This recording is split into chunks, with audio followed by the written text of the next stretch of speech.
Listo, doctora. Gracias. Pues muy buenas tardes tengan todos los que nos acompañan a esta conferencia magistral. Después de una pausa por las vacaciones de agosto, reiniciamos con estas conferencias para hacer énfasis en los 65 años del inicio de bueno, más de la fundación de la Sociedad Mexicana de Ciencias Fisiológicas. En esta ocasión nos acompaña la doctora Lorenza González Mariscal y Muriel, y en la mesa también está el doctor Everardo Avelino Cruz, que es tesorero de la mesa directiva. Les voy a leer una breve semblanza de la doctora Lorenza González Mariscal. Como ustedes han visto, hemos tenido invitados muy destacados y en esta ocasión no es la excepción. Ella es investigadora del Departamento de Fisiología, Biofísica y Neurociencias del Centro de Investigación y de Estudios Avanzados del CINVESTAP.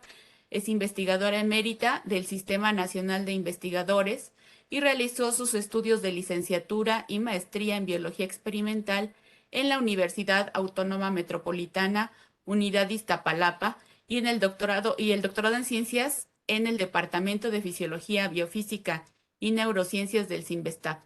Entre sus premios y distinciones destacan nombramiento honorífico de egresado distinguido por la Universidad Autónoma Metropolitana en enero del 2015. Premio Maximiliano Ruiz Castañeda 2015 de la Academia Nacional de Medicina al mejor trabajo científico sobre investigación biomédica. Premio de Investigación Médica Jorge Rosenkrantz 2015 de la farmacéutica Roche en la categoría de investigación básica. Premio Arturo Rosenbluth a la mejor tesis doctoral del CINVESTAF en el área biológica en 1989, perdón. Ha publicado 102 artículos en revistas internacionales con arbitraje estricto y tiene 4.867 citas a sus trabajos y un índice H de 34.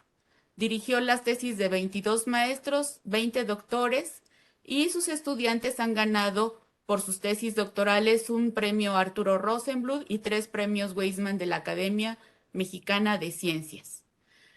En su laboratorio, las líneas de investigación que sigue, pues es en el estudio de epitelios y en particular en una estructura de adhesión denominada unión estrecha.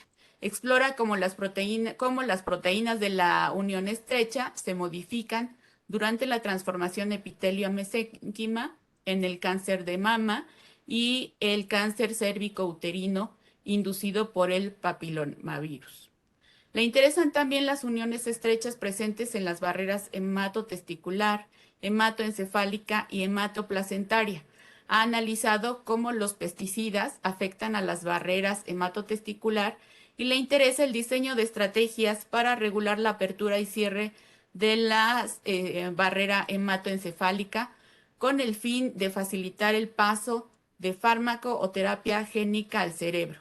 Asimismo, ha estudiado cómo distintas infecciones virales afectan el sellado de las uniones estrechas, centrándose en el efecto del virus del dengue en el endotelio, el virus del Zika sobre el sincitio trofoblasto de la placenta humana y de la COVID-19 en el endotelio placentario humano. Pues doctora Lorenza González Mariscal, es un gusto y le agradezco que haber aceptado la invitación a estar en este foro. Y la doctora nos va a presentar el día de hoy la conferencia ZO2, una proteína de la unión estrecha que modula la talla celular y restaura la barrera hematobiliar en la estatosis hepática. Le cedo el micrófono, doctora. Muchas gracias.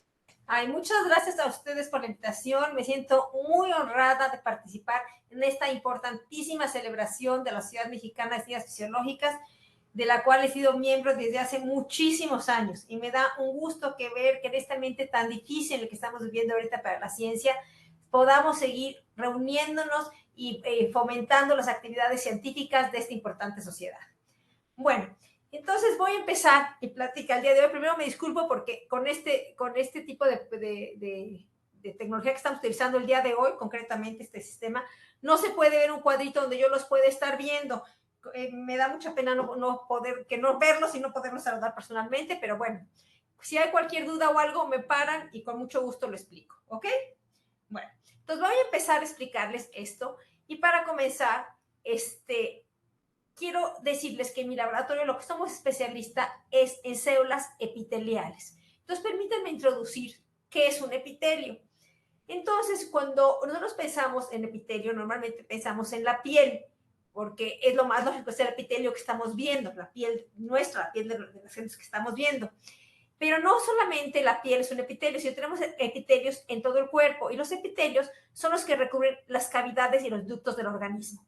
Los epitelios pueden ser multiestratificados, como por ejemplo aquí vemos la piel, o pueden formar monocapas. Y, ay Dios, al formar monocapas, o formar monocapas, pero independientemente de eso, pueden tener diferentes formas. Pueden tener una forma columnar, como por ejemplo lo vamos a ver en el intestino, tubular, como en los ductos renales, o escamosa, como es el caso del pulmón. Pero independientemente de si son monocapas o multistratos y si tienen diferente forma, lo que tienen en común todas las células epiteliales son dos características. La primera es que están polarizadas. ¿Qué significa esto? Significa que la cara apical, es decir, la que da a la luz de cavidades o ductos o al exterior, por ejemplo, tratándose de la piel, esta cara es diferente estructural y bioquímicamente de la cara vasolateral que da al interior del organismo. Esa es la primera característica. La segunda es que en el límite entre la cara apical y la cara vasolateral presenta una estructura de adhesión denominada unión estrecha, que es característica de las células epiteliales. ¿Qué hacen estas uniones? Bueno, estas uniones restringen el paso de iones, moléculas y agua por esta ruta que aquí se ilustra, que es la ruta paracelular, es decir, entre dos células vecinas. Esta ruta obviamente es distinta de la ruta transcelular, que es a través de la célula y que implica el transporte a través de bombas, canales y acarreadores. Bueno, la segunda función de la unión estrecha es que impide la libre difusión de lípidos y proteínas de la cara apical a la vasolateral y viceversa en el plano de la membrana. De esta manera, la unión estrecha mantiene la polaridad epitelial. Ahora, esta estructura de adhesión, conocida como unión estrecha, ¿cómo se ve? Bueno, si nosotros tratamos por microscopía electrónica de transmisión y ponemos un marcador electrodenso, es decir, un marcador que se puede ver en el microscopio electrónico como el rojo de rutenio o el lantano, vamos a ver que en la cara apical, aquí tenemos una microvellosidad, vamos a ver cómo va a estar teñido, más fuertemente teñido por este marcador. Va a haber un punto donde ya no va a pasar. Ese punto donde se oblitera el paso entre dos células vecinas es la unión estrecha y son puntos donde se escribieron como los besos en la oscuridad, como los besos de las dos membranas, el sitio donde están ocluyendo el espacio intercelular. Ahora, si lo vemos por microscopía electrónica de criofractura, en la que se abre y se ve el interior de la membrana, aquí veremos las microvellosidades cortadas y por abajo vamos a ver una red de filamentos que se entrecruzan. Esto es lo que se ilustra en la mayor parte de los libros de biología celular y que se pone aquí en este esquema. Esta red de filamentos entrecruzados, estos son la unión estrecha, que se localizan en la porción más apical de la membrana lateral entre la membrana apical y la basal.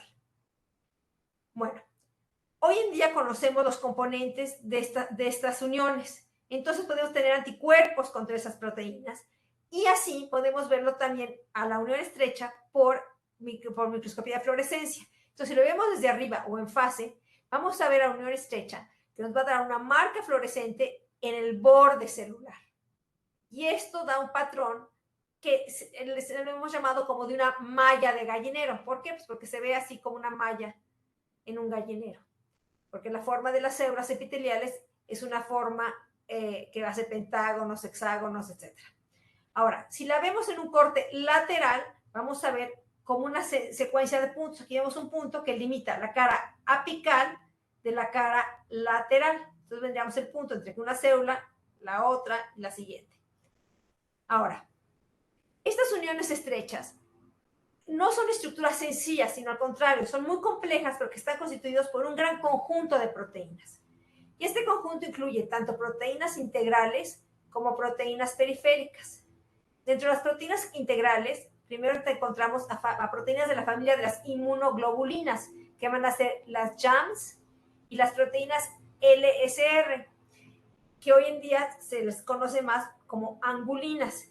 Estas proteínas tienen repetidos de inmunoglobulinas y son las primeras proteínas en establecer el contacto célula-célula en la región de la unión estrecha. Después tenemos un conjunto de proteínas que atraviesan 4 veces la membrana, que se dividen en 2 grupos. El primer grupo se llama TAM y son las proteínas que tienen una región transmembranal igual. Esta región se llama Marvel, son proteínas de la familia Marvel. Y estas proteínas se agrupan a las proteínas ocluina, Marvel D3 y tricerulina. El otro grupo de proteínas transmembranales son las claudinas. Estas son una familia muy grande que tienen 27 miembros y cada tejido expresa un conjunto diferente de claudinas. Las claudinas son importantísimas porque estas, al asociarse con la célula vecina, con la claudina de la célula vecina, forman canales o poros paracelulares que regulan el transporte por la ruta paracelular.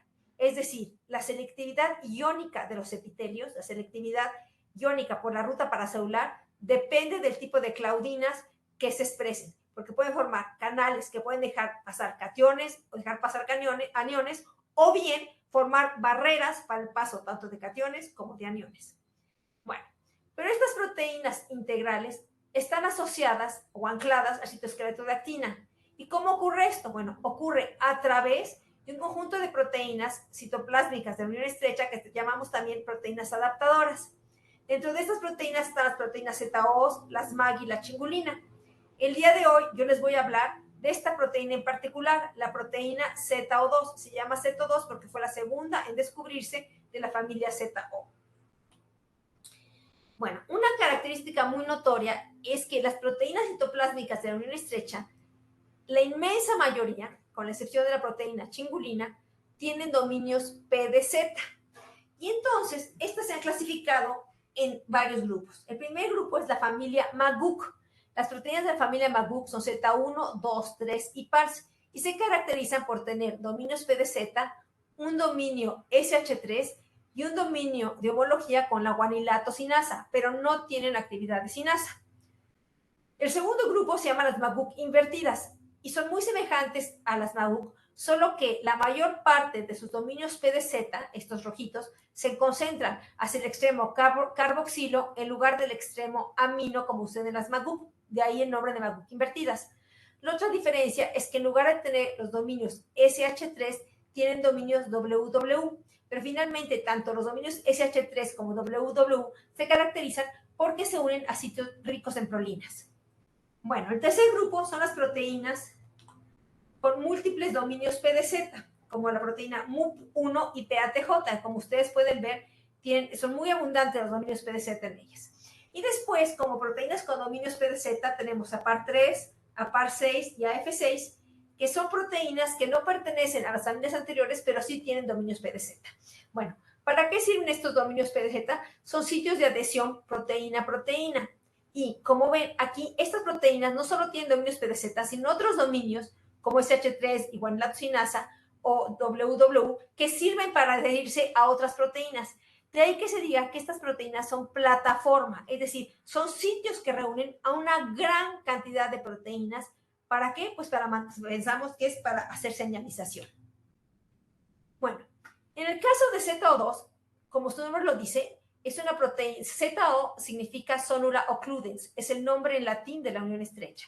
Se le puso ese nombre porque se encontró en las uniones estrechas. Entonces, aquí vemos una monocapa confluente, vemos que efectivamente la proteína ZO2 se distribuye en el borde celular, en la región de la unión estrecha.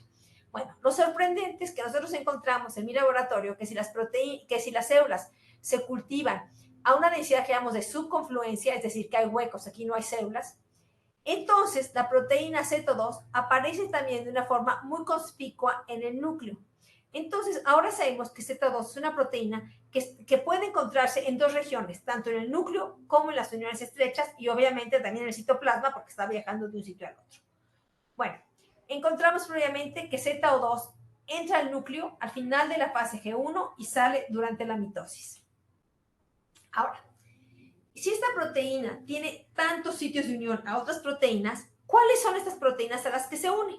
Bueno, primero, Como es una proteína que se concentra en las uniones estrechas, no es sorprendente encontrar que se asocia a varias de ellas. Por ejemplo, se une a través de su primer repetido PZ a las claudinas, a través del segundo PDZ a las proteínas JAMS y a ella misma haciendo dímeros o a la proteína Z1. Y después sabemos que a través de la región S3-guanilato-sinasa se une a la proteína ocludina. ZO2 también se une a proteínas de unión adherente, como la alfa-catenina y la beta-catenina. También se une a las conexinas de las uniones comunicantes y se ha demostrado en concreto que ZO2 se une a la conexina 43, 30, 32. Bueno, como les mencioné, ZO2 también viaja al núcleo. Por lo tanto, no es sorprendente encontrar que ZO2 se une también a proteínas nucleares, como la lámina B1, que forma el nucleoesqueleto, a factores de transcripción FOS, CBP, CEMIC, y también hemos visto que se une a proteínas de señalización, como son las sinasas PKA, PKC, SRC, CASC. Ahora, el extremo carboxilo terminal de ZO2, se une a la actina y a proteínas de unión actina. Bueno, una vez que vimos que ZO2 se unía a tantas proteínas, dijimos, pues no podemos delimitar o restringir, más bien dicho, la función de ZO2 a su función en las uniones estrechas, sino queremos averiguar qué otras funciones puede tener, porque se une a tal cantidad de proteínas y hacer una plataforma, puede que sirva como una plataforma para otras funciones celulares. Entonces, para explorar esta idea, lo que hicimos es silenciar a ZO2 para ver qué funciones celulares se alteraban. Entonces, trabajamos con la línea celular MDCK, que significa Martin Darwin, son las gentes que las aislaron. C es de canine y K de kidney, es de riñón de perro.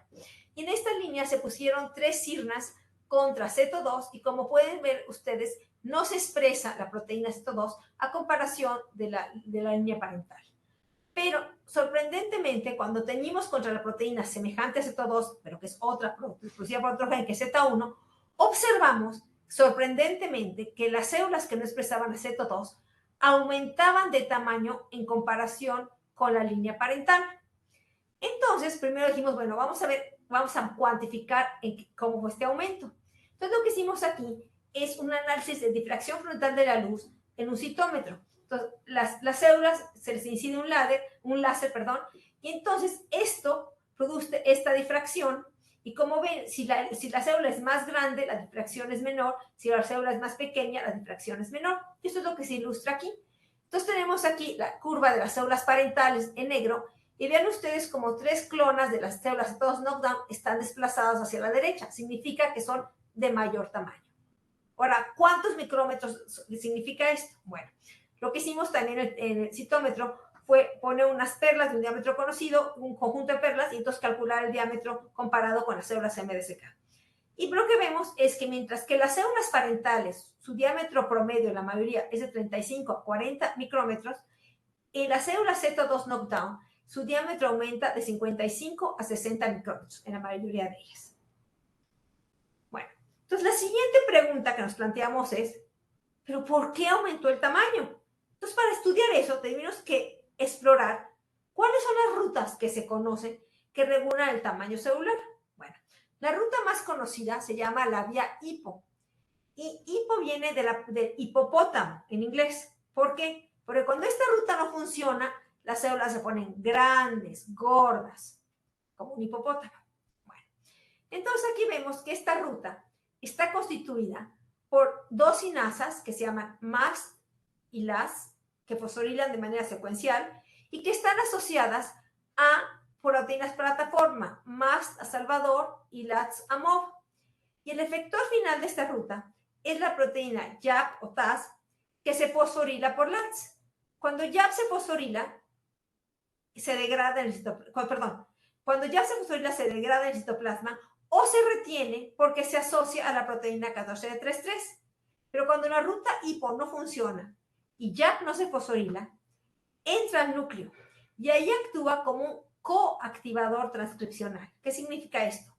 Que se une a un factor de transcripción que conocemos, que se llama TEAD, y promueve la transcripción de ciertos genes que nos llevan a un aumento en la talla celular. Bueno, esto se ha visto en moscas, donde, bueno, desgraciadamente tienen otro nombre estas proteínas, que son las que se ponen aquí entre paréntesis.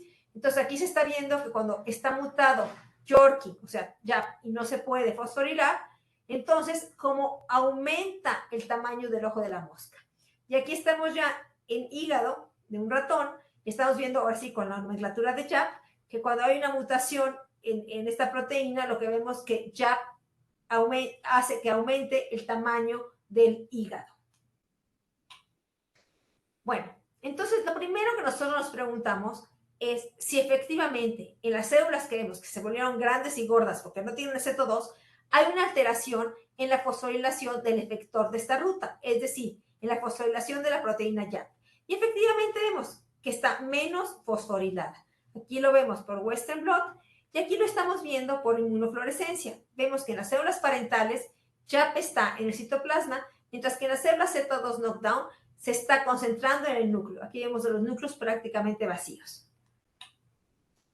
Bueno, pero ¿esta es la única ruta para regular el tamaño celular?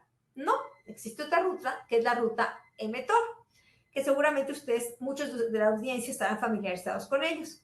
Esta ruta se enciende por factores de crecimiento, hormonas y nutrientes. Cuando se unen estos factores a su receptor, se activa la PI3 sinasa, que convierte el PIP2 en PIP3. Esto activa a la PDK. Esto lleva a la activación por fosforilación de AKT y a la activación de la proteína mTOR en el complejo con Raptor. Esta activación de mTOR en este complejo provoca la fosforilación de la sinasa S6K. Y esta sinasa S6K fosforila a S6. Hoy en día se considera a S6K como un regulador crítico del tamaño celular. ¿Por qué? Porque cuando se noquea a S6K en mosca, observen cómo la mosca es de menor tamaño que la mosca silvestre.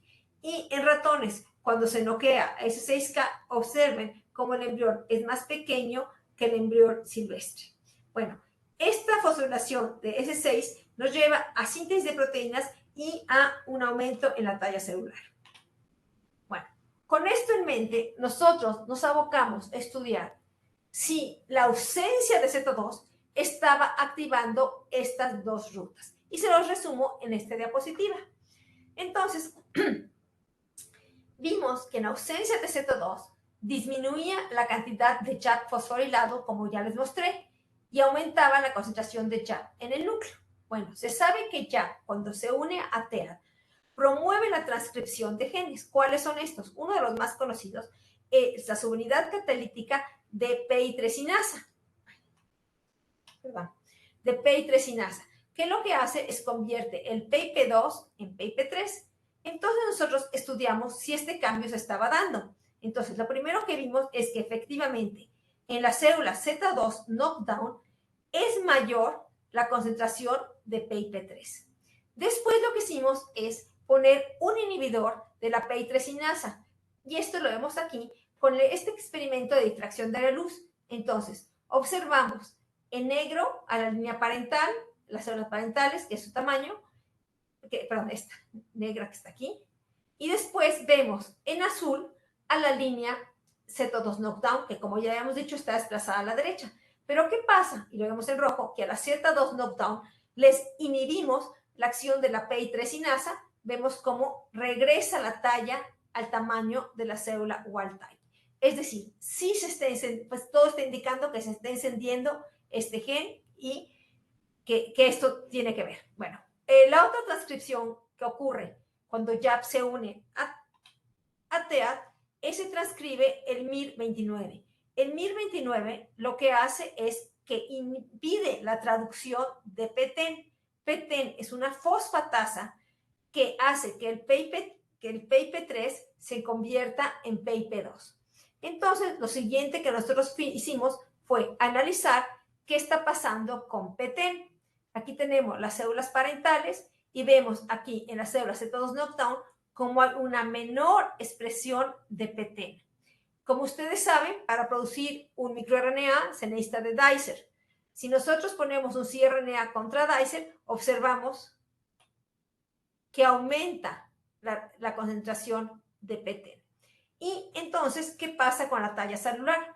Tenemos aquí la línea parental, que es la curva negra, de menor tamaño, la Z2 knockdown, que está desplazada a la derecha. Si tenemos a Z2 knockdown y si le ponemos un cRNA contra dicer, vemos cómo recuperamos la talla celular. Es decir, esto está involucrado en el aumento de la talla que están teniendo estas células.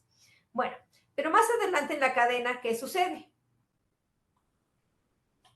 Sucede que el PIP3, como dijimos, va a activar a PDK1 y esto nos va a llevar a la activación de AKT. Entonces, AKT se fosforila en dos residuos, la serina 473 y la treonina 308. Entonces, eso es lo siguiente que exploramos. Entonces, aquí tenemos por Western blot, tenemos en la Z2 knockdown, como les mencioné, hay menos PT. Pero, ¿qué pasa con AKT? Aquí lo estamos viendo, hay más AKT fosforilada, tanto el residuo 473 como el residuo 308. Entonces, esto estamos viendo que se está activando. Esta activación de AKT, como se muestra en este esquema, nos llevaría a una activación de mTOR que llevaría a la fosforilación de la sinasa S6K. Eso fue lo siguiente que exploramos. Y como ven ustedes aquí, efectivamente, aquí está la cuantificación, hay un aumento en la fosforilación de S6K en distintos residuos. Bueno, ¿de qué otra manera lo probamos? Bueno, como ustedes saben, una manera de inhibir a este complejo es con rapamicina para inhibir a mTOR. Y sucede lo que habíamos mencionado. Aquí tenemos la curva de las células parentales, aquí la Z2 knockdown, y como ven, la Z2, si le pone, la Z2 knockdown, si le ponemos rapamicina, se desplaza a la izquierda y se hace similar a la curva de las células parentales, es decir, las células se vuelven más chicas. Y la otra manera de probar esto es poniendo, también inhibiendo a AKT con AKT8 y como ustedes pueden ver, obtenemos el mismo resultado. Entonces, lo que podemos concluir de, que todo esto nos va a llevar a qué? Dijimos a que aumente el cociente de proteína sobre ADN, que es lo que nos lleva a hipertrofia celular. Y efectivamente, cuando analizamos el cociente de proteína sobre DNA, observamos que este es mayor en las células Z2 knockdown que en las células parentales. Entonces, con esto nosotros concluimos que la ausencia de Z2 incrementa un aumento en el tamaño celular al inducir la acumulación nuclear de YAP y la activación de la ruta PIP3, AKT, mTOR, S6K. Muy bien, pero la pregunta que queda en el aire es, ¿y por qué ocurre esto? ¿Por qué la ausencia de Z2 hace que la proteína YAP no se fosforile? Entonces, como sabemos que Z2 es una proteína que tiene múltiples sitios de unión proteína-proteína y que se llama una proteína adaptadora o plataforma, planteamos la hipótesis de que Z2 pudiera ser una plataforma de la ruta HIPO y que favoreciera de esta manera su funcionamiento. Como les mencioné, la ruta HIPO consta de dos sinasas, MCT y LATS, cada una de ellas unida a su proteína plataforma, Salvador y Mobi respectivamente. Entonces, lo que nosotros analizamos era si Z2 se unía a MAST o a LATS. Entonces, aquí vemos un inmunoprecipitado de Z2 y vemos que no conmunoprecipita con MAST, esta proteína, pero sí conmunoprecipita con LATS. Lo verificamos haciendo la inversa, inmunoprecipitando a LATS y viendo que venía Z2. Es decir, descubrimos que Z2 se asocia a la ruta HIPO, a una sinasa crucial de la ruta HIPO. Entonces nos preguntamos, ¿qué parte de Z2 es la que se asocia a LATS? Z2 la dividimos en tres segmentos. El segmento amino, que tiene los tres dominios PDZ, un segmento medio, que tiene el tercer dominio PDZ, el dominio SH3 y guanilato-sinasa, y el segmento AP, que tiene la región de unión actina y rica en prolina. Y observamos, cuando tenemos estos tres segmentos, que LATS se une preferentemente al segmento AP, al segmento de la porción carboxilo terminal. Entonces, con esto concluimos que Z2 es capaz de regular la vía HIPO porque actúa como una plataforma que interactúa con LATS y esto lo hace a partir de su porción carboxilo terminal. Bueno, pero entonces nos pusimos a analizar cómo funciona LATS. Bueno, se ha reportado que para que LATS se pueda fosforilar, primero tiene que actuar, como habíamos visto aquí antes, tenemos a la proteína MAST que está unida a Salvador. Entonces, aquí tenemos a Salvador, que es la proteína plataforma, que está unida a la membrana plasmática y está dimerizada y se une a la sinasa MAST. Y esta sinasa MAST, cuando esto está dimerizado, se hiperfosforila. Y esta hiperfosforilación de MAST lo que hace es que puede reclutar, ¿se acuerdan que LATS tiene a MOBI como plataforma? Puede reclutar a la proteína MOB1. Y al reclutar a MOB1 a través de la parte fosforilada de MAST, esto promueve la autofosforilación de LATS y después la fosforilación de MAST a LATS. Pero entonces todo esto, como están viendo ahí, está requiriendo que esta proteína esté asociada al borde celular. Entonces, eso es lo primero que analizamos. Entonces vimos que la proteína LATS fosforilada, esta es la que se une a Z2, en las células parentales, está efectivamente localizada en el borde celular. En cambio, si no tenemos aceto2, disminuye drásticamente la expresión de LATS fosforilada en el borde celular. Aquí está la cuantificación. Y aquí lo que estamos viendo es la cantidad de LATS fosforilada por Western blot y vemos que efectivamente disminuye. Entonces, lo que estamos viendo es que ZO2, que está en el borde celular, funciona también como una plataforma para que LATS como una plataforma para que en el borde celular LATS se pueda fosforilar por MAST. Bueno, todo esto estaba muy bien, pero era en células en cultivo. Y siempre nos interesa regresar más al animal, es decir, ver en la condición fisiológica qué relevancia puede tener esto. Entonces dijimos, bueno, vamos a ver un modelo de hipertrofia, algo que se conozca de hipertrofia. Entonces, lo primero que surgió en la mente, y sobre todo porque trabajamos con células renales, es la hipertrofia renal compensatoria. Esto ocurre cuando se quita un riñón y el riñón remanente después de la urinefrectomía, como ustedes pueden ver, aumenta de talla. Esto es algo muy conocido. Entonces, lo que nosotros exploramos es si en este riñón remanente se alteraba la expresión de Z2 y efectivamente vimos que se silencia la expresión de Z2 en las células renales de riñón con hipertrofia. Esta es la fluorescencia y aquí lo que hicimos es ver si esto tenía que ver con lo que habíamos dicho nosotros, que era la expresión de LATS. Y efectivamente vimos que la fosforilación de LATS es deficiente en el riñón que tuvo una urinefrectomía. Entonces, si es deficiente la fosforilación de LATS, no va a poder fosforilar a YAP. Entonces, propusimos que YAP se encontraría más concentrada en el núcleo del riñón con urinefrectomía. Y efectivamente vemos que conforme avanzan las semanas después de la urinefrectomía, YAP nos está apareciendo en el núcleo. Ok, entonces, esta es la parte cuantitativa. Bueno, entonces demostramos que efectivamente que Z2 se silencia después de una urinefrectomía. Entonces nos preguntamos, ¿esto es por una regulación a nivel transcripcional? Bueno, para ver eso analizamos el mensajero de Z2 y efectivamente encontramos que disminuye en el riñón después de una urinefrectomía. Entonces nos preguntamos, ¿cómo se regula la transcripción de ZO2? No se conoce hasta el día de hoy el promotor en rata, porque estos experimentos de la urinefrectomía sí se van en rata, pero sí se conoce ni se conoce el promotor en perro, pero sí se conoce el promotor en humano. Y nos llamó poderosamente el promotor de ZO2 humano, porque si ustedes ven, está regulado prácticamente por sitios SP1, que son 26, y por 7 sitios CESTE.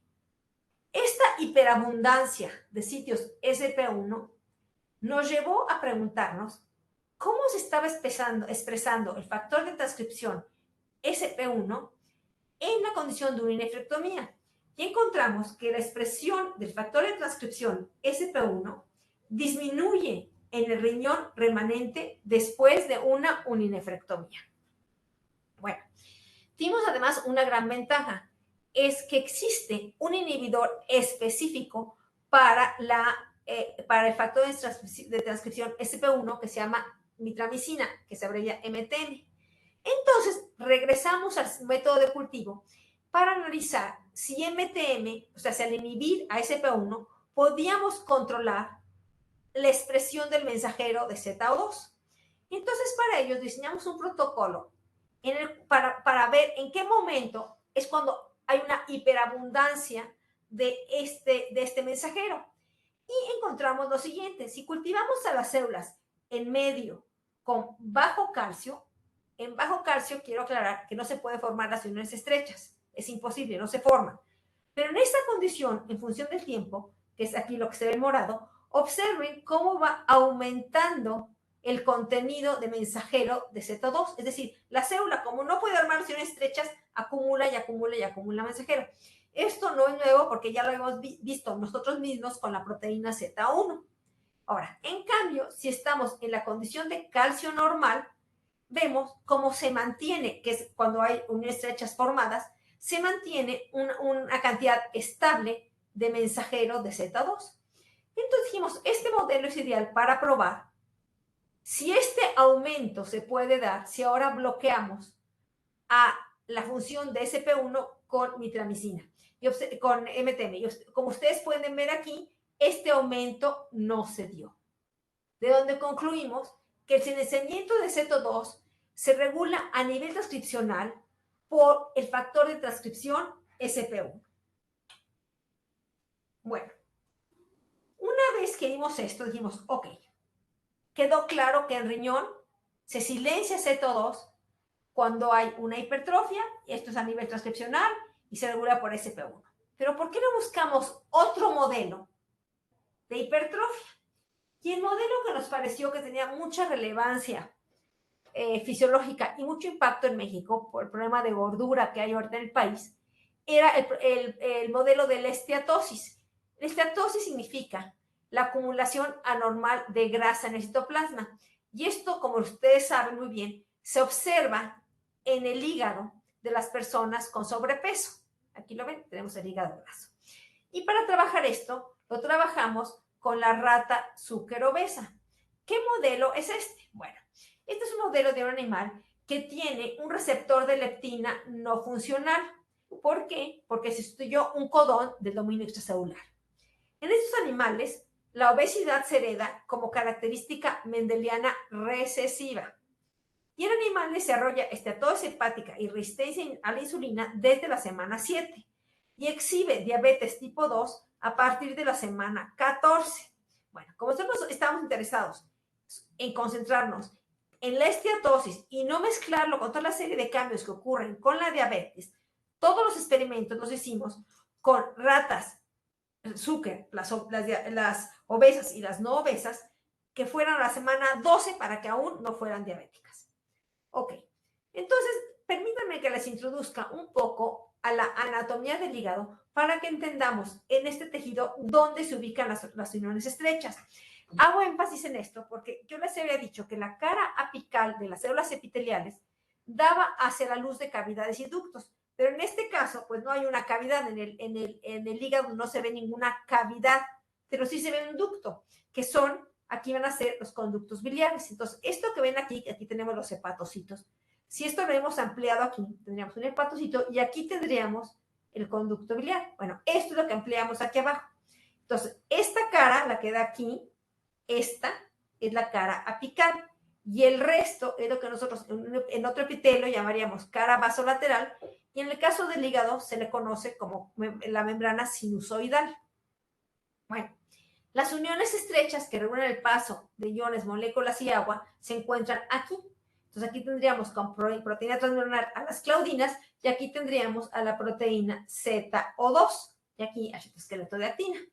¿Y qué es lo que se está vertiendo en estos conductos, pues como lo dice el nombre, pues la bilis. Entonces, aquí lo que van a hacer estas claudinas es impedir que la bilis salga de aquí y se difunda hacia la membrana sinusoidal. Como ustedes saben, la bilis tendría la capacidad de destruir a estas células si se escapara, porque sabemos que la bilis tiene un efecto detergente muy fuerte. Bueno, entonces lo primero que hicimos fue probar en el hígado de animales delgados y obesos la expresión de Z2. Y como ustedes pueden ver aquí, la expresión de Z2 se silencia en el animal obeso. Aquí vemos la imagen, la cuantificación de la fluorescencia, y aquí tenemos el Western blot. Ahora, esto no ocurre en la proteína Z1. Es más, de hecho, aumenta un poco la expresión de Z1, como que trata de compensar. Ahora, como nosotros hemos visto en otro modelo, si Z2 se silencia, no va a poder actuar como una plataforma de la ruta HIPO, y entonces la proteína YAP no se va a poder fosforilar y va a entrar al núcleo. Entonces, aquí como ustedes pueden ver, nosotros teñimos aquí a la proteína YAP en rojo y vemos cómo en el hígado, en los hepatocitos de los animales obesos, vemos un mayor contenido de YAP en el núcleo que en los animales delgados. Aquí está la cuantificación. Lo siguiente que exploramos es, bueno, nosotros habíamos dicho que este aumento de YAP en el núcleo y la disminución de Z2 se acompañaba de una disminución de la expresión del factor de transcripción SP1. Y en el hígado lo vemos en los animales delgados y obesos, aquí teñido en rojo, cómo disminuye la expresión de SP1 en el núcleo, y aquí está la cuantificación. Y esto tiene un impacto en el mensajero de Z2, pues sí, lo habíamos visto en el riñón, pero aquí otra vez lo vemos en el hígado, en el animal obeso, hay un menor contenido del RNA de Z2. Bueno, ahora, ¿qué se sabe de la esteatosis? O sea, ¿qué consecuencia fisiológica tiene? Bueno, una de las cosas que más se sabe es que en animales y en pacientes con esteatosis hepática se eleva la concentración de ácidos biliares en plasma. Aquí vemos, por ejemplo, la concentración de glicocolato, como aumentó, de taurocolato, de glicoquenodeoxicolato. Entonces, es algo que se ha reportado muchas veces. ¿Pero por qué sube? Bueno, lo que se había dicho hace tiempo es porque se alteraba la expresión de transportadores. En este caso, este trabajo dice que disminuye la expresión de MRP2, que se encuentra aquí, y contribuye a la separación de ácidos biliares, y otros porque sube la expresión de los transportadores vasolaterales, como son OSTB y RMP4 y 5. Entonces, disminuye la secreción hacia el canal biliar y aumenta hacia la membrana sinusoidal. Entonces, eso es lo que se sabía. Sin embargo, esta percepción se transformó en años recientes al estudiar más a fondo una enfermedad que se llama colestasis intrahepática familiar progresiva.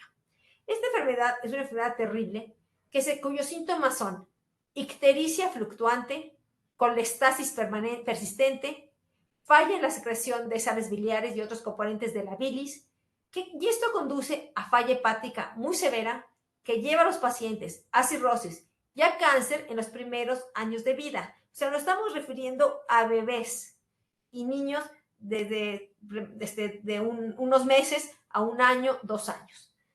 Entonces, es una enfermedad muy, muy grave. Lo que se decía es que en estos niños lo que estaba sucediendo es que había mutaciones en estos 3 genes. En el gen ATP8B1, que codifica para la flipasa de aminoácidos FISI, que es la que están viendo aquí, que al cambiar los aminofosfolípidos de acá, hace que esta cara apical sea menos sensible a la presencia de las sales biliares. El segundo es una mutación en el gen ABCB11, que es la bomba exportadora de sales biliares BCEP. Entonces, esta bomba es crucial para que los sales biliares se secreten hacia esta luz. Y el tercer es el gen en ABCB4, que es a la glicoproteína P3 resistente a múltiples drogas, MDR3, que es esencial para la secreción de la fosfatidilcolina. Bueno, eso es lo que se sabía. Lo novedoso es que en estos niños hubo niños en los que no tenían mutaciones en estos 3 genes y se encontró una nueva mutación causante de la enfermedad. Y casualmente fue justamente el gen que codifica para la proteína Z2. Entonces, aquí se ve que en este caso, en la condición control, se ve en el hígado la expresión de Z2, mientras que en estos niños no hay expresión de Z2. Y como Z2 es la plataforma para que se puedan polimerizar las claudinas, pues no aparece la expresión de la claudina 1. Sí aparece la claudina 2, de la cual les voy a hablar en un momentito, pero no aparece la claudina 1, y esto los lleva a la muerte, siendo muy, muy jóvenes, a menos que reciban un trasplante de hígado. Bueno, ¿por qué es esencial la presencia de las proteínas ZOS para que se polimericen las claudinas? Bueno, ¿cómo sabemos eso? Este experimento se hizo hace un buen tiempo y se vio, aquí vemos a las uniones estrechas, la red abajo de las microvellosidades apicales. Pero cuando desaparecen Z1 y Z2, observen cómo desaparece esta red. Y cuando se vuelven a expresar, ya sea Z1 o Z2, vuelve a expresar esta red. Entonces dice que estas proteínas son esenciales porque actúan como una plataforma en la cual las claudinas se pueden polimerizar y formar estos canales. Bueno, en el hígado, ¿qué claudinas se expresan? Bueno, cerca a la vena central se expresa la claudina 2 y a todo lo largo de una manera ubicua se expresa la claudina 3. Ahora, la claudina 2, que vimos que no tenía un efecto, aquí no se alteraba. ¿Qué es? Bueno, la claudina 2 en el hígado del ratón se ve que lo que hace es formar un canal o poro de agua, lo cual es muy importante porque en el animal knockout de claudina 2, la bilis se concentra, aquí lo estamos viendo, como se ve aquí más oscuro porque está concentrada, y aumenta la formación de piedras en la vesícula, aquí se ve como aumenta el número de piedras, y el flujo de bilis disminuye, se produce una colestasis, y aquí se ve la concentración de lípidos biliares, cómo aumentan los diferentes lípidos cuando no está la claudina 2. Entonces la claudina 2 es realmente un poro de agua, no es algo que está sellando. Como les dije, las claudinas pueden hacer poros selectivos para iones o para agua, o algo que cierra y no permite pasar. Bueno, en este experimento lo que se hizo fue un knockout de Z1 y de Z2 y el doble knockout para ver qué efecto tenía en la apariencia del hígado. Aquí tenemos el hepatocito control y aquí vemos la ampliación. Aquí vemos el canal biliar y vemos que cuando se hace el knockout de Z1 o el knockout de Z2, no se ve ningún daño aparente. En cambio, en el doble noqueo sí se ve el daño aparente. Vean cómo ya no aparecen estas microvellosidades. Bueno, sin embargo, cuando se estudió a mayor detalle qué pasaba cuando se quitaba nada más a Z1 o a Z2, se encontró lo siguiente. Cuando se noquea a Z2, no pasa nada en Z1, pero lo que ocurre, y de manera muy significativa, es que disminuye la expresión de claudina 1, no de claudina 2, ni de claudina 3, ni de ocludina, ni de chingulina. La proteína que altera la falta de Z2 es la proteína claudina 1. Esto es por Western blot. Ahora, si lo vemos por inmunofluorescencia, observen aquí a la claudina 1 y vean el knockout el animal knockout de Z2. Observen cómo disminuyó la expresión de la claudina 1, cosa que no sucede ni con claudina 2 ni con claudina 3. Ahora, ¿qué consecuencia fisiológica tiene esto?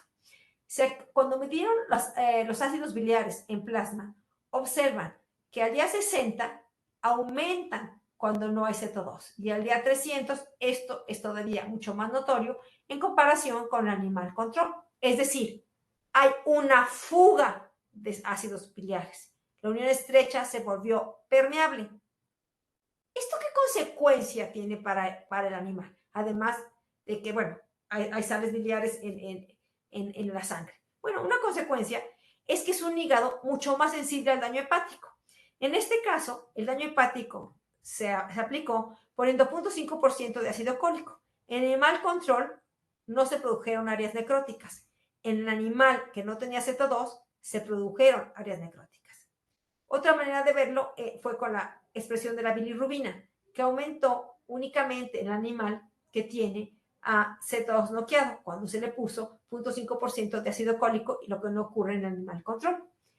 Entonces, lo que vemos es que los ratones knockout de Z2 disminuyen la expresión hepática de la claudina 1, aumenta la concentración de sales biliares en plasma y la sensibilidad al daño hepático.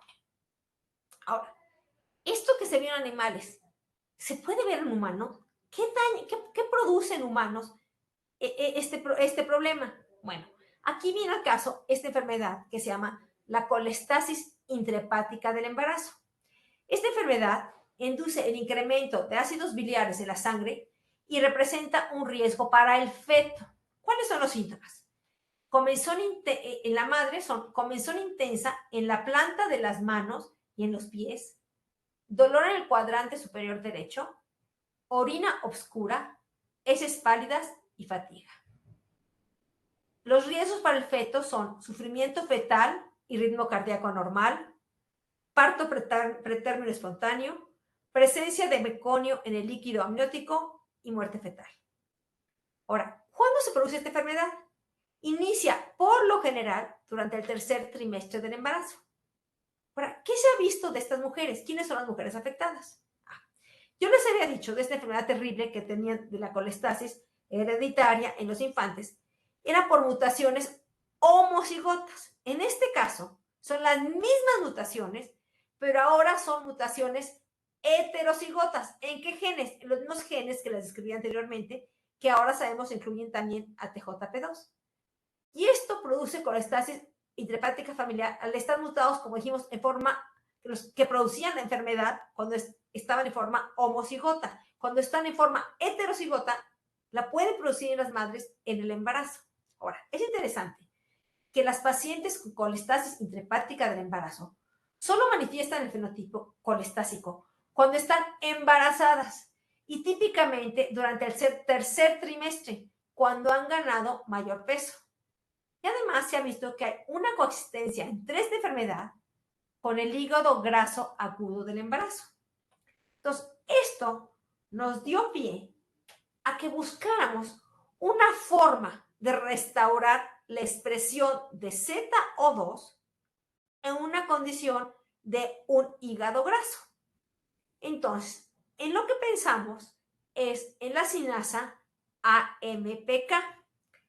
Esta sinasa, como ustedes saben, se puede activar tanto por metformina, que es un análogo de la guanidina, y que al respecto ustedes saben que esto es el medicamento clásico que se les da a los diabéticos. Y quiero decirles que desde la Edad Media se utilizaba este tratamiento para la diabetes. Bueno, sabía que era diabetes, pero sabía que era esta enfermedad. ¿Y por qué se daba té de una planta que se llama la Galega officinalis, o también conocidas como lili francesa, cuyo principio activo es la guanidina? Bueno, otra manera de activar la MP, además de la metformina, en el laboratorio es activando a la sinasa esteral o LKB, o utilizando el nucleósido ICAR, que se convierte en ZMP, que es un análogo de la MP. Ahora, ¿por qué se nos ocurrió activar la MP? A MPK, a la sinasa. ¿Por qué? En este caso se está viendo a Z1 y a ocludina, y como ustedes la pueden ver, se distribuyen en el borde celular. Cuando no hay calcio, les dije que las uniones estrechas no pueden funcionar, y entonces Z2 se retrae y ya no aparece en el borde celular. Comparen esto con esto. Pero si nosotros ponemos una condición de sin calcio, le quitamos el calcio y estimulamos a la MP sinasa con ICAR, observen cómo Z2 se mantiene en el borde celular. Esto fue para mantenerla. Nosotros lo que queremos es no solo mantenerla, sino también formarla. Entonces nosotros lo que probamos fue, si en una célula epitelial cultivada sin calcio, ¿qué pasa si nosotros le ponemos ICAR? Y observamos que Z2 aparece en el borde celular. Entonces, utilizamos esta estrategia en el hígado graso. Entonces, aquí tenemos el hígado, la del animal Zucker delgado y del animal Zucker obeso. Observen cómo disminuyó la expresión de Z2. Pero noten cómo, si el animal fue tratado con metformina, se reparó, volvió a expresarse la proteína Z2 en el borde celular. Aquí la vemos por inmunofluorescencia y aquí lo vemos por Western blot. Esto trajo consigo que apareciera, que se volviera a expresar la proteína claudina 1, porque como dijimos, se necesita Z2 para que se polimerice la claudina. Aquí está el análisis cuantitativo por fluorescencia y aquí tenemos el Western blot. Y como habíamos dicho, esto no tenía efecto sobre la claudina 2, porque la claudina 2 forma un poro de agua que no tiene que ver con el sellado de la unión estrecha. Ahora, también habíamos dicho que si Z2 no estaba, no podía servir como plataforma de la ruta YAP, de la ruta HIPO, y YAP se iba a concentrar en el núcleo. Entonces, como habíamos visto, eso sucedía en el núcleo del animal obeso. Ahora, observen cómo con metformina esto disminuyó. Entonces, lo que encontramos es que la metformina induce en la rata obesa la expresión de Z1 y claudina en las unidades estrechas de los canículos biliares y disminuye la acumulación nuclear de YAP. Entonces, dijimos, bueno, esto suena genial, pero el chiste es ver si realmente esto está contribuyendo a que se sellen las uniones estrechas. Y eso es lo que analizamos aquí. Aquí medimos la concentración de ácidos biliares totales. Este es en el animal delgado, en el animal obeso vemos cómo aumenta, pero vemos cómo después del tratamiento con metformina esto disminuye. Ahora, dijimos, vamos a verlo ahora por microscopía electrónica. Entonces, esta, como ustedes recuerdan, sería la luz del canalículo biliar, que es lo que vemos aquí. Este es animal delgado. Observamos como en el animal obeso, si nosotros ponemos un marcador electrodenso, que es lantano, observen cómo se acumula en la luz del canalículo biliar. En cambio, si ponemos en el animal obeso, la tratamos con metformina, esto se acumula en el borde, o sea, no mucho menos en el interior del canalículo biliar que en el animal obeso. Entonces, con esto nos está indicando que la metformina disminuye en la rata azúcar obesa la permeabilidad de los canalículos biliares. Ahora, ¿por qué está actuando la metformina? Bueno, ya dijimos que la metformina activa a la MP-sinasa, pero ¿por qué la MP-sinasa entonces está bloqueando la desaparición de las uniones estrechas? Bueno, previamente se había visto, esto fue en células intestinales T84 o SKCO15, la expresión de Z1 en el borde celular. Cuando no había calcio, se ve que desaparece la expresión de Z2 en el borde. Pero aquí se vio que si no hay calcio y se pone SP600-125, esto no sucede. SP600 es un inhibidor de Jung, que es una sinasa. Es decir, si se inhibe a la sinasa JNK, no se puede desarmar la unión estrecha. Bueno, esto fue, en este caso, poniéndolo por ausencia de calcio, pero aquí también se vio que esto sucede cuando en el intestino se pone dextransulfato de sodio. Entonces, observen cómo está ocludina y Z1 en el borde celular y cuando se pone dextransulfato de calcio, desaparece la marca de Z1 y ocludina en el borde celular. Pero si se pone este inhibidor, ocurre lo mismo. Es decir, con diferencias de estrategias para desarmar una unión estrecha, esto se inhibe si se bloquea a la proteína YUNK. Ahora, ¿cuál es la relación de YUNK con la MP-sinasa? Pues esto se muestra aquí. En este experimento veamos que cuando se pone el dextransulfato de sodio, observen cómo aumenta la expresión de YUNK y cómo disminuye la fosforilación de la MP-sinasa. En cambio, cuando se pone metformina, observen cómo disminuye la fosforilación de YUNK y aumenta la fosforilación de la MP-sinasa. Es decir, la metformina activa a la MP-sinasa que bloquea a la JN-quinasa, que esta es un factor que destruye o de ensambla las uniones estrechas. Entonces, con ese patrón en mente, nosotros fuimos a estudiar qué estaba pasando con Yunca en nuestro sistema. Y lo que observamos es que la fosforilación de Yunca en los animales obesos aumentó, es decir, está más activa, pero cuando se pone metformina, esto disminuye. Entonces, concluimos que en la rata azúcar obesa, la metformina revierte la disfunción de la barrera hematobiliar al inhibir a Yunca. Entonces, ¿cómo podemos resumir nuestros resultados? Podemos decir que en el hígado, debido a la obesidad, o en el riñón, debido a una urinefrectomía, lo que se produce es una disminución del factor SP1. Esta disminución del factor SP1 hace que no se puedan transcribir y disminuya la expresión del mensajero de ZO2. Como hay menos proteína Z2, esta no puede actuar como una plataforma para la sinasa LATS de la ruta hipo y en consecuencia ya no se puede fosforilar y entra al núcleo. Ahí desencadena una señalización que ya les mostré en detalle, a través de mTOR, que nos va a llevar a una hipertrofia. Y esta hipertrofia nos lleva a un incremento en la permeabilidad celular, que en el caso del hígado se traduce como un aumento en la concentración de ácidos biliares en el suero.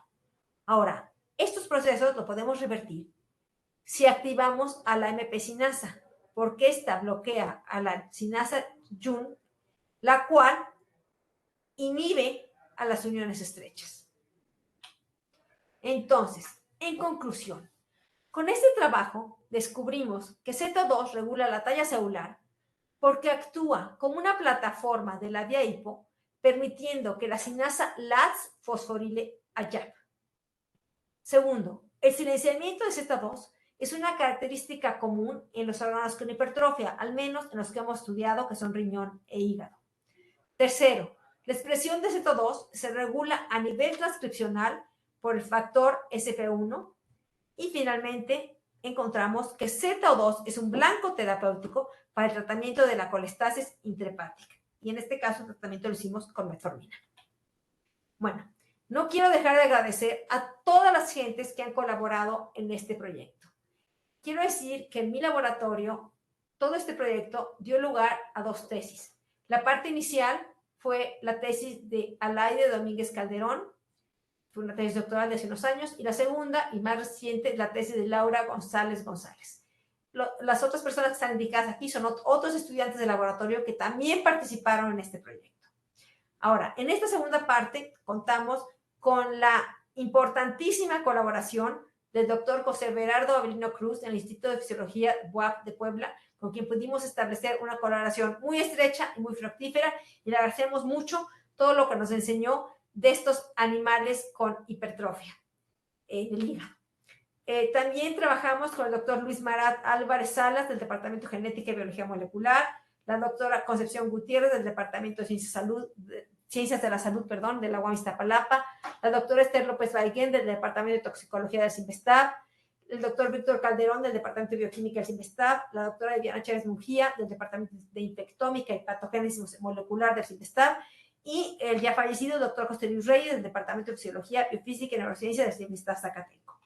Aquí finalmente les presento una foto de Laurita, que es la que la que dirigió toda la segunda parte de esto, quien recién se doctoró y que acaba de llegar este lunes, o sea, ayer, a la Universidad de Michigan, donde va a empezar su estancia postdoctoral. Bueno, es todo. Escucho sus preguntas. Doctora, muchas gracias por su presentación y pues vamos a pasar a la sesión de preguntas. Le dejo la palabra al doctor Everardo, por favor. Claro que sí. Buenas tardes. Bueno, esperamos sus preguntas a través del chat. Si nos las hacen llegar, con gusto se las transmito a la doctora. Y bueno, mientras esperamos, yo tengo una pregunta. Sí. La regulación de Z2 sería igual en todos los tejidos o puede variar dependiendo de cada uno de los tejidos y la función que lleven. Pues la verdad es que no lo sabemos, porque la realidad es que puede haber una diferencia en los factores de transcripción que estén regulándolo en diferentes tejidos. Puede haber, pero de hecho no lo sabemos. Los únicos donde los hemos estudiado es en riñón y en hígado. Lo otro permanece como una gran incógnita. Ahora, quiero decir una cosa que es importante. También puede variar por especie, porque yo les decía que estos niños que tienen mutado el gen de Z2, que no lo expresan, bueno, se mueren pronto por el problema hepático, pero nacen, o sea, llegan a término. En cambio, en los animales, si se noquea, en los animales me refiero concretamente a los ratones, el knockout de Z2 no es viable. Se muere cuando empieza la gastrulación. Y hoy sabemos que la razón por la que se muere es porque en ratón la proteína Z2 es esencial para el desarrollo del trofoblasto. Entonces, no es para el embrión per se, pero sí es para el desarrollo de la placenta. Ahora, se hizo un experimento con ratones quiméricos, es decir, se puso en un embrión, en un huevo, se quitaron las células de la masa celular interna y se cambiaron por un ratón que fuera un ratón knockout, es decir, el trofoblasto sí tenía Z2, pero el animal per se no. Y ese animal llegó a término. Eso nos indicó que en el ratón no es necesario Z2 para el animal per se, pero sí nada más para el tejido extraembrionario. Sin embargo, cuando los animales crecieron, se veían bien al principio, se vio que eran infértiles y después se vio que era esencial para la barrera hematotesticular.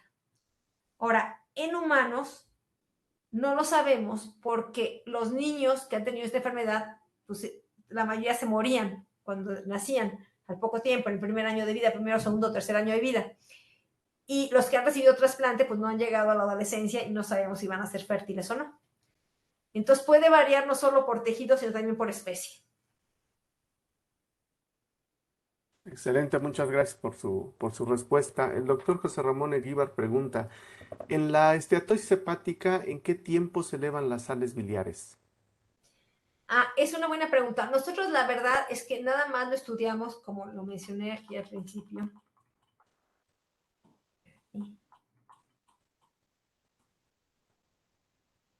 Perdón,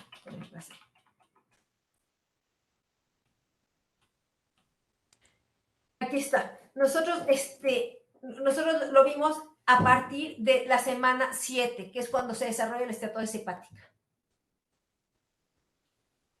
Excelente. Adriana Bravo comenta, muchas gracias por una plática tan interesante. Mi pregunta es, ¿lo que se observó en esteatosis hepática en la rata azúcar también podría observarse en daño hepático por alcoholismo? Es muy buena pregunta. Es muy buena pregunta. Sería interesantísimo ver si en esteatosis hepática por alcoholismo se perdió Z2. Qué buena idea me están dando, no lo sé. No lo sé, habría que averiguarlo. Sí, suena interesante. Ok. Araceli pregunta, ¿las células hipertróficas son funcionales? ¿Las qué? Las células hipertróficas. Son Supongo que funcionales, claro. cargado de funcionalidad. Es muy buena pregunta, es muy buena pregunta. Y de hecho, nosotros nos pusimos a analizar estas células Z2 knockdown que son hipertróficas, qué características tenían. Y encontramos muchísimos resultados interesantísimos. Algo de lo que más vemos que está alterado es el citoesqueleto. Y lo que está alterado es, tiene una hiperactivación de las proteínas RO, RAC y CDC42. Y esto lleva a que tengan muchísimas alteraciones, por ejemplo, en motilidad. Se mueven más que las células normales, pero se mueven de una manera sin sentido, es decir, no direccional, su movimiento no es direccional. En vez de ir hacia una dirección, van hacia múltiples direcciones. y sacan sus prolongaciones en vez de hacia un solo sitio, hacia varios sitios. Segundo, su adhesión al sustrato está llena de fibras de estrés, son células muy alteradas. Tercero, cuando medimos la resistencia eléctrica transepitelial, las células epiteliales MSK hacen primero un pico alto de resistencia que luego baja y se estabiliza. Estas no hacen ese pico.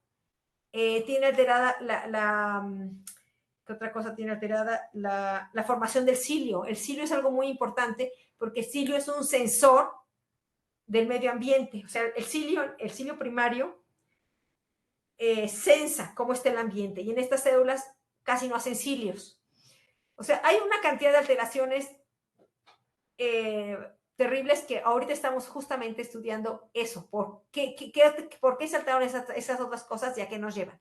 Pero si lo puedo sintetizar, diría que nos lleva a unas células que probablemente sean unas células que tengan un fenotipo más avanzado en una transformación epitelio-mesénquima. No las puedo llamar ya de hecho cancerosas, pero sí van más hacia allá.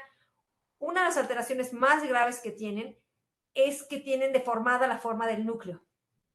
Y esta deformación en la forma del núcleo está llevando en que haya más daño a nivel de DNA. Muy bien. Ahora Rubén Castillo comenta primero, excelente presentación, y pregunta, ¿la condición de esteatosis hepática está presente en todos los pacientes con diabetes u obesos? Pues en los pacientes obesos sí, pero no todos los diabéticos son obesos. O sea, hay diabéticos delgaditos y en ellos no. Pero en la gente que tiene, se llama esteatosis o hígado graso, y es muy fácil entender. Hay hígado graso cuando hay un exceso de grasa, entonces tienen que tener sobrepeso. El diabético no obeso no lo desarrolla. Y nos pregunta Alfonso Mora Bolaños, ¿se ha observado en humanos resultados similares a los presentados al usar la metformina? Eso está súper interesante, porque cuando se utiliza la metformina, que se utiliza en esos pacientes diabéticos, y muchos de ellos son con hígado graso, se dice que mejoran, que está mucho mejor, que la condición que tienen menos sales biliares. Entonces, todo eso dices, pues claro, pero lo que estamos descubriendo nosotros es por qué. Nosotros lo que queremos ahora es que se vea como una estrategia farmacológica para las mujeres que tienen el hígado graso del embarazo. ¿Por qué? Porque las mujeres que tienen esta enfermedad, que desarrollan esta enfermedad de la colestasis intrahepática del embarazo, no se da la metformina como un tratamiento terapéutico. Nosotros lo que nos gustaría es iniciar con de hecho lo que hicimos hacer, y lo están pensando en el Instituto Nacional de Perinatología, que ahí concentran el mayor grupo de mujeres con embarazos complicados, que se pruebe el tratamiento con metformina a ver si mejora su condición. ¿Por qué? Porque la metformina es una droga muy usada y que incluso está aceptado su uso en mujeres embarazadas. Entonces creemos que de este trabajo sale esta propuesta de que se emplee como estrategia terapéutica. Ok, bueno, le leo estas tres preguntas, están relacionadas. Doctor José Ramón Eguíbar pregunta, ¿cuál sería el tratamiento? Supongo con respecto a la colestasis o la estetosis. Marta Pérez Armendáriz pregunta, ¿se saben qué otros tejidos la metformina inhibe a la JNK? Y también Marta Pérez pregunta, ¿qué otros fármacos inhiben a la JNK? Claro, los estudios que hicieron con JNK, todo se hizo en células intestinales. Es el modelo que más se ha utilizado. Nosotros somos los que estamos empezándolo en células renales. ¿Y cuál era qué otra droga o qué habían dicho? Sí, ¿qué otros fármacos inhiben a la JNK? ¿Qué otros fármacos? No lo sé. Pues yo creo que serían los fármacos que activan a la MP sinasa. O sea, nosotros estamos metformina, pero se pueden utilizar otros. De hecho, como ustedes vieron, nosotros utilizamos. Aquí está.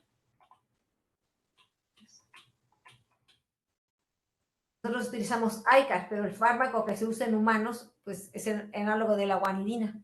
No sé más de farmacología, no sé si hay otras formas de activar a la MPK, porque biológicamente pues se puede utilizar la activación del EKB.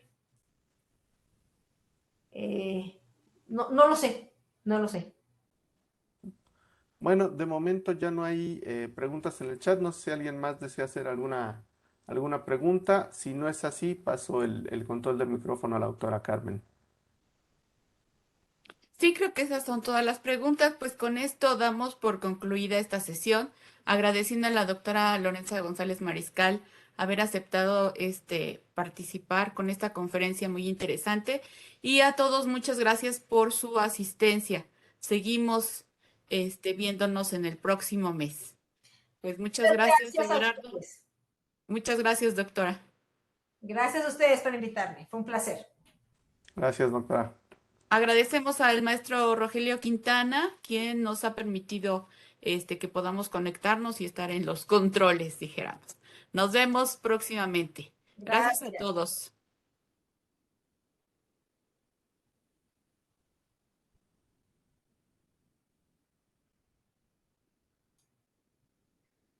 Doctora, ya se fue. Ya se desconectó. Ahorita le Ese hablamos. fue luego. Y ahorita le hablamos. Nos vemos. Nos vemos. Adiós. Hasta luego, Rogelio. Gracias, maestro.